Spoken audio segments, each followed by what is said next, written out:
নমস্কার, হ্যালো ডাক্তারবাবুতে আপনাদের সকলকে স্বাগত। আমি শ্রীপর্ণা রয়েছে আপনাদের সঙ্গে, আমার সঙ্গে রয়েছেন ডক্টর বি আর সামন্ত। ডাক্তারবাবু, আপনাকে স্বাগত হাই নিউজে। একটা বয়সের পর থেকেই আমাদের প্রত্যেকের হার্টের সমস্যা কম বেশি দেখা যায়।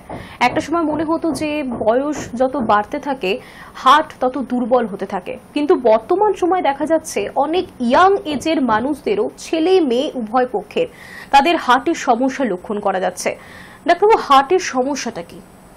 হার্টের সমস্যা বলতে হার্টের সমস্যা অনেক রকম হতে পারে। একটা হচ্ছে হার্ট অ্যাটাক, যেটাকে আমরা মেডিকেল ভাষায় বলি অ্যাকিউট মায়োকার্ডিয়াল ইনফার্কশন, অথবা হার্টের পাম্পিং ক্ষমতা কমে যাওয়া, সেটাকে আমরা বলি হার্ট ফেলিওর। সেটা হার্ট অ্যাটাক জনিত হতে পারে, অথবা কোনো আরো সুগার, প্রেশার এই জনিত হতে পারে।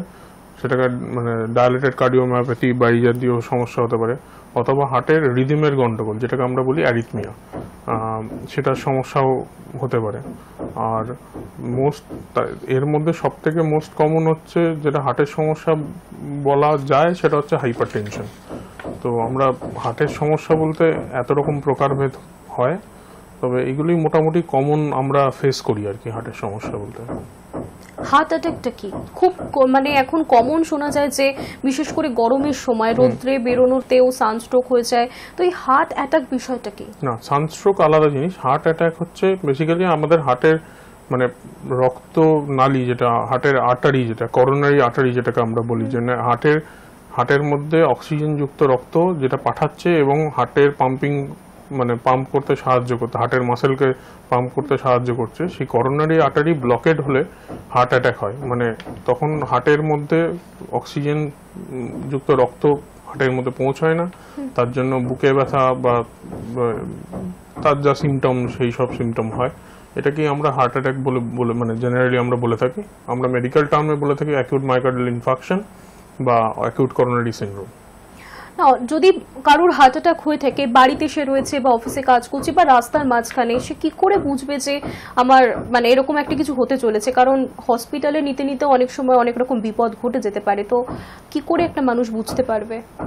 কিছু কিছু সিমটম হার্ট অ্যাটাকের ক্ষেত্রে খুব কমন। একটা হচ্ছে সেন্ট্রাল চেস্ট পেন, আমরা বলি বুকের মাঝে একটা ভারী ব্যথা, কম্প্রেসিভ সেন্ট্রাল চেস্ট পেন। এটা হচ্ছে হার্ট অ্যাটাকের মোস্ট কমন ফিচার। এছাড়াও আরো অনেক কিছু অনেক সিমটম হয়, যেমন হচ্ছে, এবং সেন্ট্রাল চেস্ট পেনটা একটু এলাবোরেট করলে যদি বলা যায় যে এটা একটা ডাল একিং পেন। আপনি কোথাও একটা পয়েন্টে দেখাতে পারবেন না যে এটা ব্যথা, পুরো বুক জুড়ে ব্যথা হবে এবং সেটা কেউ যেন কিছু একটা চাপিয়ে দিয়েছে ব্যথা, সেই রকম অনুভব হবে। দ্বিতীয়ত, এর সাথে যেটা হতে পারে শ্বাসকষ্ট হতে পারে, এর সাথে হতে পারে একটা ড্রেঞ্চিং সোয়েট, প্রচন্ড ঘাম দিতে পারে। তাছাড়া কিছু কিছু হার্ট অ্যাটাকের ক্ষেত্রে অজ্ঞান হয়ে যেতে পারেন, যেমন ইনফিরিয়র মায়োকার্ডিয়াল ইনফার্কশন। হার্ট অ্যাটাকের একরকম প্রকারভেদ, সেক্ষেত্রে পেশেন্ট অজ্ঞান হয়ে যেতে পারে, অথবা পেশেন্টের বমি হতে পারে, পেশেন্টের একটা ইভেন আপার অ্যাবডোমিনাল পেন নিয়েও হার্ট অ্যাটাক প্রেজেন্ট করতে পারে। আমরা কথা বলছিলাম সানস্ট্রোক নিয়েও। এই জিনিসটা কি এটা কি গরমে? আমাদের সঙ্গে ফোন লাইনে কেউ রয়েছেন, কে বলছেন, কোথা থেকে বলছেন? হ্যালো, নমস্কার। নমস্কার, আমি বাঘাবাদিন থেকে বলছি, যাদবপুর বাঘাবাদিন। বলুন। এই কিছুদিন আগে আমার এক বন্ধু মারা গেল।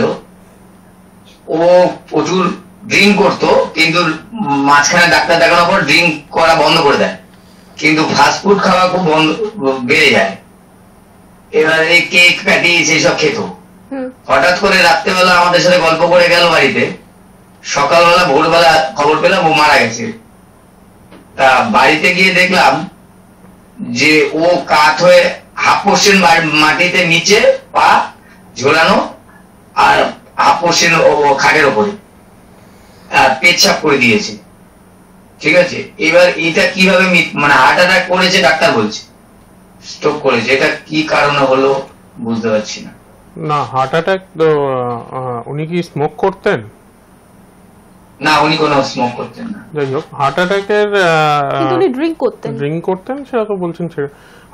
Drink alcohol one of the risk factors for heart attack and all the coronary syndromes. হ্যাঁ, তো হার্ট অ্যাটাকের অনেক রকম প্রকারভেদ হয়। যেরকম কিছু কিছু হার্ট অ্যাটাক, যেটা আমরা বলি আমাদের কিছু টাইম দেয়, মানে পেশেন্ট হসপিটালে যেতে পারে। আর কিছু কিছু হার্ট অ্যাটাকের ক্ষেত্রে সাডেন কার্ডিয়াক ডেথ আমরা যেটাকে বলি, যে পেশেন্ট হয়তো কোনো টাইমই দিল না, সেটা হার্ট অ্যাটাক সাডেন কার্ডিয়াক ডেথের ওয়ান অফ দ্য কজ। সুতরাং এটা হতেই পারে ওনার হার্ট অ্যাটাক হয়েছে বা অন্য কিছু হয়েছে, সেটা কেস স্টাডি না দেখলে এইভাবে তো বলা মুশকিল। তবে হার্ট অ্যাটাক কিন্তু এইভাবে প্রেজেন্ট করতেই পারে যে পেশেন্ট হয়তো কিছুক্ষণের জন্য তীব্র বুকের ব্যথা হলো বা তীব্র শ্বাসকষ্ট হলো এবং সঙ্গে সঙ্গে কোল্যাপস করলো। তো সাডেন কার্ডিয়াক ডেথ হতেই পারে একটা হার্ট অ্যাটাকের, মানে one of the features is sudden cardiac death. সব হার্ট অ্যাটাকে হয় না হয়তো, কিন্তু বেশ কিছু কিছু হার্ট অ্যাটাক যেখানে একদম মেন ধমনী বন্ধ হয়ে গেছে, সেখানে সেই ক্ষেত্রে সাডেন কার্ডিয়াক ডেথ হতেই পারে। আমাদের সঙ্গে ফোন লাইনে আরো একজন রয়েছেন, কে বলছেন? হ্যালো। হ্যালো, কে বলছেন? হ্যাঁ নমস্কার, আমি রাজ চ্যাটার্জি বলছি। সমস্যাটা বলুন। বলছি আমার 50 আপ হয়। আমার এই ধরুন হাঁটতে গেলে বা ওভার ব্রিজের ওপর দিয়ে সিঁড়ি দিয়ে নামতে গেলে আমার খুব বুকটা ধরপড় করে। আমার এইটাই ডাক্তারবাবুর কাছে প্রশ্ন যে এটা কি থেকে হয়? সঙ্গে থাকুন। হাঁটতে গেলে উঁচুতে চলাফেরা, হ্যাঁ মানে হাঁটতে গেলে আপনার কি বুক ধরফর করে না শ্বাসকষ্ট হয়, কোনটা? একটু বুকটা ধরপড় করে। দুটো তিনটে জিনিস হতে পারে। একটা হার্টের সমস্যা হতে পারে, তার আগে আমাদের কিছু বেসিক জিনিস জেনে নিতে হবে। আপনার কোনো হিমোগ্লোবিন কম আছে বা অ্যানিমিয়া আছে, এগুলো সেরকম কিছু? উনি ফোন লাইনে নেই। আচ্ছা, বুক ধরফর করাটা খুব কমন সিমটম, যেটাকে আমরা প্যালপিটেশন বলি। এটা হার্টের ব্লকেট থাকলে হতে পারে, বা তার থেকেও বেশি কমন যেটা মহিলাদের ক্ষেত্রে অ্যানিমিয়া একটা one of the most common cause of palpitation, মানে এক্সারশনাল প্যালপিটেশন। বিশেষ করে মহিলাদের ক্ষেত্রে যেখানে আমাদের নিউট্রিশনাল ডেফিসিয়েন্সি খুব কমন, সেখানে অ্যানিমিয়া থাকলে প্যালপিটেশন হতে পারে। অথবা অনেক সময় হার্টের হার্ট করোনারি আর্টারি ব্লকেট বা করোনারি ডিজিজ থাকলেও প্যালপিটেশন, শ্বাসকষ্ট এগুলো হতে পারে।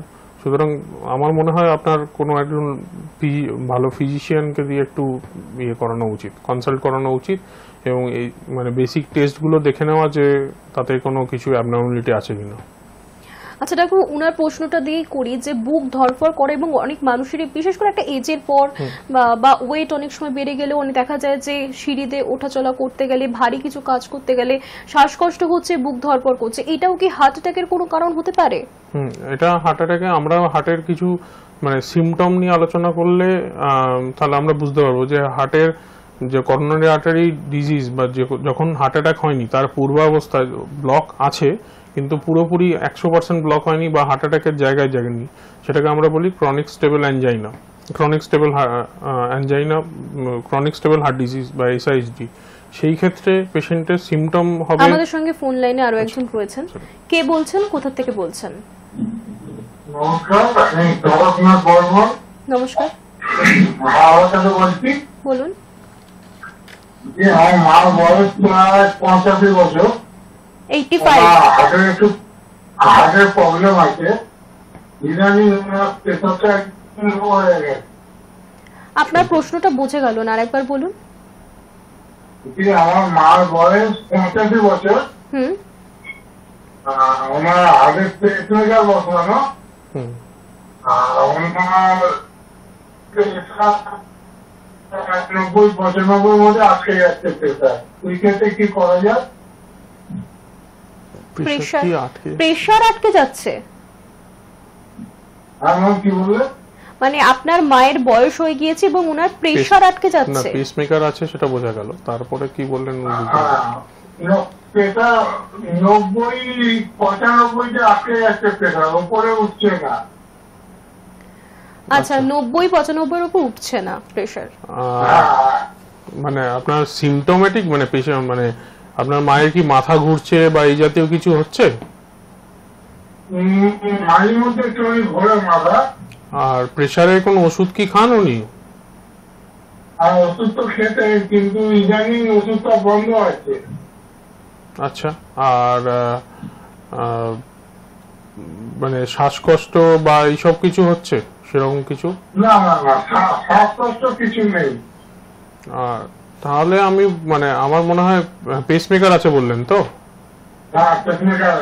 তাহলে একটা ইসি আমার মনে হয় একটা ইসিজি একটা ইকো করিয়ে দেখা যে হার্টের ফাংশন অনেক সময় যেটা হয় পেসমেকারের জন্য হার্টের ফাংশন কমতে পারে, তার জন্য প্রেসার কমতে পারে বা এই সমস্যা হতে পারে, যেটা মানে কমন নয় কিন্তু হয়।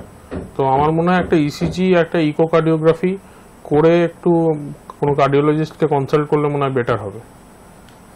না হলে মানে মানে বলাই যায় যে একটু অল্প টেবিল সল্ট নেওয়া, কিন্তু সেটা পুরো পিকচারটা না দেখে বলাটা উচিত হবে না। ফোন লাইনে আরো একজন রয়েছেন, কে রয়েছেন, কে কোথা থেকে বলছেন? হ্যালো, আপনি কি আমার কথা শুনতে পাচ্ছেন? যোগাযোগ বিচ্ছিন্ন হয়েছে। তো আমরা যেটা বলছিলাম যে বুক ধরপড় করা, আপনি বলছিলেন যেটা মানে ক্রনিক স্টেবল হার্ট ডিজিজে যেটা প্রথম সিমটম হচ্ছে অ্যানজাইনা বলি। অ্যানজাইনা মানে যখনই আপনি হাঁটবেন বা কিছু ভারী কাজ করবেন বা সিঁড়ি দিয়ে উঠবেন, সেক্ষেত্রে মানে একটা বুকে চাপ ধরা ব্যথা এবং তার সাথে শ্বাসকষ্ট এবং তার সাথে প্যালপিটেশন, এবং যখনই আপনি দাঁড়িয়ে পড়বেন রেস্ট নেবেন কমে যাবে, অথবা যদি আপনার কাছে সরবিটেড বা নাইট্রোগ্লিসারিন টাইপের কোনো ওষুধ থাকে যেটা জিভের তলায় দিলে সেটা আরাম পাবে। এটা ক্রনিক স্টেবল হার্ট ডিজিজের একটা মানে one of the symptoms. Phone লাইনে আরো একজন কেউ রয়েছেন, কে বলছেন, কোথা থেকে বলছেন? হ্যাঁ, আমি রিক্সা থেকে বলছি। বলুন। বলছি যে রিয়া চক্রবর্তী বলছি। হ্যাঁ, আপনার সমস্যাটা বলুন। হ্যাঁ, বলছি যে আমার যেটা নার্ভের আমার অসুখ আছে একটা, আমি ঘুমের ওষুধ রেগুলার খাই। আচ্ছা। হ্যাঁ, মানে 365 দিনে আমি ঘুমের ওষুধটা খেয়ে যাই। এইটা খাওয়ার জন্য কি হার্টের সমস্যা হতে পারে কিনা আমি এটাই ভাবছি। আচ্ছা, সঙ্গে থাকুন। আগে মানে যেটা পুরনো সময়ে হার্ট মানে ঘুমের ওষুধের অনেক সাইড এফেক্ট ছিল, এখন উনি কি ওষুধ খাচ্ছেন আমি তো এক্স্যাক্টলি বলতে পারবো না, তবে কি ট্রাইসাইক্লিক অ্যান্টিডিপ্রেসেন্ট বা এই জাতীয় ওষুধে অনেক সময় হার্ট অ্যাটাক হয় না, তবে হার্টের অ্যারিথমিয়া যেটা ইরেগুলার হার্টবিট হতে পারে, কিন্তু আপনি কি ওষুধ খাচ্ছেন সেটা না বলা মুশকিল। এবং দ্বিতীয়ত যেটা আমরা কমনলি ঘুমের ওষুধ দিই যেটা হচ্ছে বেনজোডাইজেপিন বা এই জাতীয়, সেক্ষেত্রে হার্টের সমস্যা জেনারেলি হয় না। সুতরাং যদি দরকার হয় ঘুমের ওষুধ আমার মনে হয় মানে খেলে অত চিন্তা করার কিছু নেই আর কি। যত দিন যাচ্ছে তত তো হার্ট অ্যাটাকের সংখ্যাটাও বাড়ছে। তো বর্তমানে কি আমাদের যা জনসংখ্যা সেই তুলনায় কি এই রোগটা কি নরমাল মনে হয় আপনার? না, কিছুটা নরমাল নয়, কারণ হচ্ছে আমাদের সাউথ ইস্টার্ন এশিয়ান পপুলেশনে লিপিড মানে ডিসলিপিডিমিয়া মানে হচ্ছে এলডিএল এইচডিএল এইগুলোর মানে বেশি হওয়ার প্রবণতা একটা বেশি। দ্বিতীয়ত হচ্ছে এই আরবান লাইফস্টাইল, অতিরিক্ত জাঙ্ক ফুড, ওবেসিটির বাড়া, এগুলো থেকেও আমাদের এই হার্ট অ্যাটাকের প্রবণতা বাড়ার মানে বৃদ্ধি পাচ্ছে আমাদের পপুলেশনে। তাই জন্য আমরা অনেক এখন ইয়াং মানে হার্ট অ্যাটাক মানে 40 বছরের নিচে হার্ট অ্যাটাকও পাচ্ছি। সুতরাং জিনিসটা নর্মাল নয়, তবে পপুলেশন তবে এখনো মানে আমরা দেখি যে মানে যদি আপনারা ইয়ে করেন যে গ্রামের দিকে যেখানে হচ্ছে এখনো এই জাঙ্ক ফুড বা আসেনি, সেখানে কিন্তু এখনো হয়তো হার্ট অ্যাটাকের প্রবণতা শহরাঞ্চলের থেকে অনেক কম। তো নর্মাল লাইফ মানে মডার্ন লাইফস্টাইল হয়তো আমাদের এই হার্ট অ্যাটাকের প্রবণতা বাড়াচ্ছে।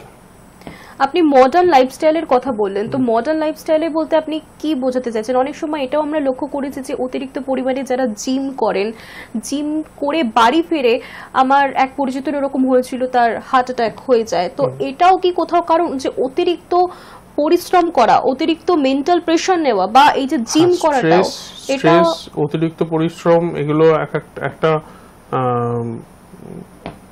মানে কারণ হতে পারে হার্ট অ্যাটাকের। তবে সবথেকে বেশি তার থেকেও বেশি হয়তো আমাদের সঙ্গে ফোন লাইনে আরো একজন কেউ রয়েছেন, কে বলছেন, কোথা থেকে বলছেন? হ্যাঁ, আমি গড়িয়া থেকে বলছি। বলুন। রূপসা ঘোষাল। বলুন।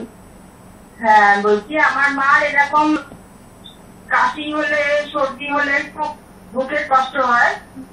হ্যাঁ হুম। তা, বুকের কষ্টটা কি জন্য হয় বুঝতে পারছি না। কি হয়?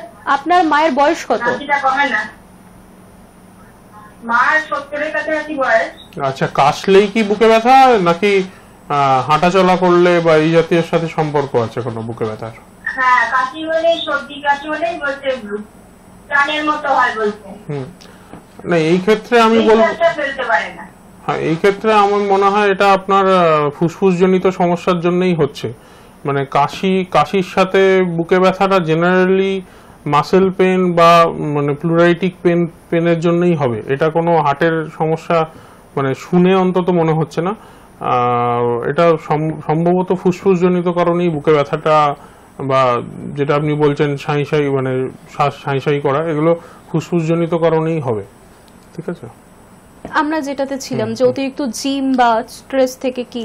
হ্যাঁ, কিন্তু তার থেকেও বেশি খারাপ হচ্ছে আমাদের সেডেন্টারি লাইফস্টাইল। মানে যারা একদম মানে কোনো রকম এক্সারসাইজ না, কোনো রকম জাস্ট কাজ এবং মানে সেডেন্টারি, সে তার পরিমাণ এবং তার জন্য হার্ট অ্যাটাকের পরিমাণ অনেক বেশি। আচ্ছা, হার্ট অ্যাটাকের আমরা 2-3 রকম ভ্যারাইটি পাই। আমরা টাইপ 2 যেটা এএমআই, সেটা হচ্ছে অতিরিক্ত স্ট্রেস অথবা অতিরিক্ত অক্সিজেন ডিমান্ডের জন্য হয়। সেটা এই অতিরিক্ত জিম বা ইয়ে করলে হয়, কিন্তু সেটার সেটার পার্সেন্টেজ ইজ ভেরি রেয়ার। তার থেকে অনেক বেশি যারা ওবিস পিপল, যারা সেডেন্টারি লাইফস্টাইল লিড করছেন বা জাঙ্ক ফুড খাচ্ছেন, তাদের যে স্পন্টেনিয়াস অ্যাথেরোস্ক্লেরোটিক প্লাক রাপচারের জন্য যেটা টাইপ 1 এএমআই, তার পরিমাণ কিন্তু অনেক বেশি। ধন্যবাদ। আমাদের সঙ্গে ফোনে কেউ রয়েছেন, কে বলছেন, কোথা থেকে বলছেন? হ্যালো, নমস্কার। নমস্কার। বলছি যে আমি দ্বিতীয়বার ফোন করলাম, একবার ফোন করেছিলাম। আচ্ছা বলুন। বলছি যে এই যে বলে না যে আপনার কমে গেলে নাকি হার্টের প্রবলেম হতে পারে। আরেকবার রিপিট করুন। কাজ মানে পরিশ্রম কমে গেলে শরীরে, আমি একটা জায়গায় পরিশ্রম করতাম, খুব কাজ করতাম, কিন্তু এখন পুরো বসে গেছি। আচ্ছা, তো আপনার প্রশ্নটা কি? হ্যাঁ, প্রশ্নটা কি? Sedentary lifestyle. প্রশ্নটা হচ্ছে পরিশ্রম কমে গেলে, এত পরিশ্রম করতাম তো একসময়, এখন তো পরিশ্রম করি না, এই জন্য কি হৃদরোগের কোনো আক্রান্ত হওয়ার ভয় আছে? দেখুন, সেডেন্টারি লাইফস্টাইল বলতে সেটাই বোঝায় যে পরিশ্রম একদমই নেই। এছাড়াও আরো যেগুলো নর্মাল রিস্ক ফ্যাক্টর, যেগুলো হচ্ছে pressure, sugar, smoking, alcohol, stress, এগুলো সবকটাই কিন্তু রিস্ক ফ্যাক্টর। পরিশ্রম কমে যাওয়ার সাথে সম্পর্ক অবশ্যই আছে, এবং যেটা হয় পরিশ্রম কমে গেলে জেনারেলি আমরা ওবিজ হয়ে যাই, মানে মোটা হয়ে যাই। সেটাও one of the risk factor for heart attack. সুতরাং পরিশ্রম কমলে হতেই পারে যে হার্ট অ্যাটাক মানে হওয়ার চান্স বাড়তে পারে। যদি আপনি ওজন বাড়ে বা আপনার প্রেশার, সুগার এগুলো দেখা দেয়, সেগুলো থেকে হার্ট অ্যাটাকের রিস্ক বাড়ে। ডাক্তারবাবু, মহিলাদের তুলনায় কি পুরুষদের হার্ট অ্যাটাক হওয়ার সম্ভাবনা বেশি থাকে? হ্যাঁ, মহিলাদের তুলনায় পুরুষদের হার্ট অ্যাটাকের সম্ভাবনা বেশি থাকে। কারণ হচ্ছে মহিলাদের ফিমেল হরমোনসের জন্য, যেটা মেনলি হচ্ছে ইস্ট্রোজেন, যেটা হচ্ছে হার্টের জন্য প্রোটেক্টিভ। তো প্রি মেনোপজাল এজে মহিলাদের এবং পুরুষদের যদি আমরা কম্পেয়ার করি, যে মহিলাদের হার্ট অ্যাটাকের প্রবণতা অনেক কম, কিন্তু আফটার মেনোপজ মানে পুরুষ এবং মহিলাদের হার্ট অ্যাটাক হওয়ার প্রবণতা কিন্তু একই রকম। যারা রেগুলার স্মোক করছেন বা ড্রিঙ্ক করছেন, মানে সেটা কি কতটা ক্ষতিকর হতে পারে হার্টের জন্য? মানে আমরা যা এখনো পর্যন্ত আমাদের ফোন লাইনে কেউ রয়েছেন, কে রয়েছেন, কোথা থেকে বলছেন? হ্যালো হ্যালো, কে বলছেন?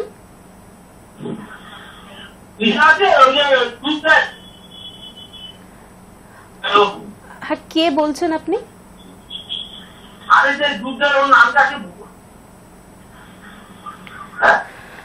যোগাযোগ বিচ্ছিন্ন হয়েছে। উনি কি বলতে চেয়েছেন সেটা বোঝা যায়নি। তো আমরা যেখানে ছিলাম ডাক্তারবাবু, যে অতিরিক্ত ধূমপান করলে বা ড্রিঙ্ক করলে কতটা হার্টের ঝুঁকি থাকে? মানে আমরা যা আমাদের পার্সোনাল এক্সপিরিয়েন্স অনুযায়ী আমরা যা ইয়াং পেশেন্ট পাচ্ছি, তাদের ম্যাক্সিমাম পেশেন্ট হার্ট অ্যাটাকের মানে প্রধান কারণ কিন্তু স্মোকিং আপনার এলডিএল বা মানে ব্লাড কোলেস্টেরল এগুলো বাড়ায়, প্লাস হচ্ছে স্মোকিং আপনার হার্টের করোনারি আর্টারি স্প্যাজম ঘটায়, তার জন্য হার্টের যে কোলেস্টেরল কণা যেগুলো জমে হার্টের আর্টারি ব্লক হয় সেটা হওয়ার প্রবণতা অনেক বেড়ে যায়। সুতরাং স্মোকিং এবং অ্যালকোহল দুই হার্ট অ্যাটাক হওয়ার জন্য মানে one of the risk factors এবং প্রধান কারণ, বিশেষ করে ইয়াং পেশেন্টদের জন্য। আপনি যখন স্মোক কথা বলছেন, তো এখন অনেক অল্প বয়সের ছেলেমেয়েরাও স্মোকিং করছে, তো সেক্ষেত্রে কি মানে তাদের একটা সার্টেন এজের অনেক আগেই কি তাদের জীবনের ঝুঁকিটা চলে আসছে? হ্যাঁ, মানে আমি যেটা বলছিলাম যে 40 বছরের নিচে আমরা জেনারেলি হার্ট অ্যাটাকের প্রবণতা আমরা বলি যে 40 বছরের পরে হার্ট অ্যাটাকের প্রবণতা বাড়ে, যে কারণ সেই সময় আমাদের প্রেসার আসে বা সুগার আমাদের আসে। ফোন লাইনে কেউ রয়েছেন, কে বলছেন, কোথা থেকে বলছেন? হ্যালো, আমি কর্ণগর থেকে টুম্পা চক্রবর্তী বলছি। বলুন। বলছি এই যে আমরা যে ফাস্ট ফুড খাই বাইরে, হ্যাঁ, তা আমাদের এখানে একজন বাইরের খাবার সবসময় খেত, হ্যাঁ, তা এই খেতে খেতে উনি একদিন মানে স্ট্রোক হয়ে মারা গেলেন। আমরা ওনাকে বারণ করতাম যে বাইরের খাবার খাবেন না, হ্যাঁ না। আমি এটা বলি কি, এটা কি সবারই ক্ষেত্রে এটা কি উচিত না, মানে ফাস্ট ফুডটা খাওয়াটা উচিত না? এটা সঙ্গে থাকুন, ডাক্তারবাবু ইতিমধ্যেই বলেছেন যে ফাস্ট ফুড খাওয়াটা। ফাস্ট ফুডে যেটা সমস্যা হচ্ছে, ফাস্ট ফুডে মানে আমরা নর্মাল যে বাড়ির খাবার যেটাকে হোম কুকড মিল বলি, তার থেকে ফাস্ট ফুডে যেটা সমস্যা হচ্ছে তেল অনেক বেশি ইউজ করেন এবং মশলাদার করতে গিয়ে নুনের পরিমাণ বেশি হয়, তার জন্য ফাস্ট ফুড খেলে কোলেস্টেরল লেভেল বাড়তে পারে বা আপনার হাইপার টেনশন লেভেল, মানে যদি রেগুলার খেতে থাকেন সেগুলোর থেকেও হার্ট অ্যাটাকের রিস্ক বাড়ে। সুতরাং ফাস্ট ফুড খাওয়া আমার মনে হয় সবসময় খাওয়া উচিত নয়। দেখো, আপনি তেলের প্রসঙ্গটা বললেন, এটা নিয়ে আমার একটা প্রশ্ন মাথায় আসলো যে বাঙালি বাড়িতে মানে একটু কষিয়ে রান্না হওয়া, সেখানে একটু তেলের পরিমাণ বেড়ে যাওয়া, সাদা তেল বা সর্ষের তেল জাতীয়, আবার অনেকে এখন কিন্তু ডায়েট মেনে অলিভ অয়েলও খাচ্ছেন। আপনি কি এটা নিয়ে বলতে পারেন যে এই তেলটা খাওয়া উচিত বা কতটা পরিমাণে খাওয়া উচিত, বা অলিভ অয়েলটা কি বেটার আমাদের হার্টের জন্য? অলিভ অয়েল বেটার, কিন্তু সেটা ভার্জিন অলিভ অয়েল, সেটা কিন্তু কুক করে নয়, সেটা স্যালাড ড্রেসিং এ যদি আপনি ইউজ করেন তাহলে ভালো।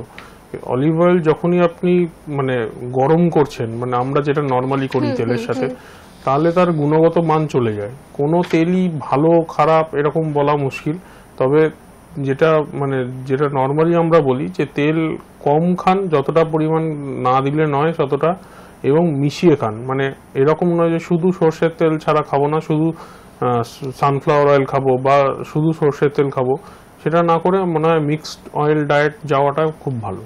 আমাদের হাতে সময় খুব কম, আমি শেষ প্রশ্ন দিয়েই আজকের প্রশ্নটা শেষ করছি যে হার্ট অ্যাটাকের প্রথম সতর্কতাগুলো কি কি থাকতে পারে, একটা মানুষ সতর্ক হবে তার হার্টের সমস্যা থেকে? প্রথম হচ্ছে সিমটম, পেশেন্টের যেটা বললাম যে একটা কম্প্রেসিভ চেস্ট পেইন, তার সাথে drenching sweats, shortness of breadth, এগুলো দেখলে একদম ইগনোর করা নয়। দ্বিতীয়ত হচ্ছে অবশ্যই কাউকে ডাকা, মানে আমাদের মানে বিদেশে বলা হয় যে এমার্জেন্সি সার্ভিস, সেটা তো আমাদের দেশে সব জায়গায় অ্যাভেলেবেলও না, সব জায়গায় সম্ভব না। অবশ্যই কাউকে ডাকা এবং মানে দ্রুত ইসিজি বেসিক টেস্ট করা, এবং যত দ্রুত মানে হসপিটালে যাওয়া যায় তত ভালো, এবং মানে বেটার ক্যাথল্যাব এনেবেলড হসপিটালে যাওয়া। কারণ আমরা একটা কথা বলি কার্ডিওলজিস্টরা, টাইম ইজ মাসেল, কারণ আপনার একবার হার্টের মাসেল যদি ড্যামেজ হয়ে যায় সেই মাসেল কিন্তু ফিরবে না। তাই হার্ট অ্যাটাক হলে যত তাড়াতাড়ি আমরা অ্যাঞ্জিওপ্লাস্টি বা এই বিভিন্ন ধরনের যে থেরাপি, থ্রম্বোলিসিস, যে বিভিন্ন ধরনের থেরাপিগুলো আমাদের আছে, সেটা দিয়ে যদি আমরা করোনারি আর্টারির যে ব্লকেটটা সেটাকে যদি খুলে দিতে পারি, রক্ত সঞ্চালন আনতে পারি, তাহলে মাসেল ড্যামেজটা কম হয়, হার্টের ফাংশন বেটার থাকে এবং পরবর্তীকালে জীবনটা অনেক সুগম হয়।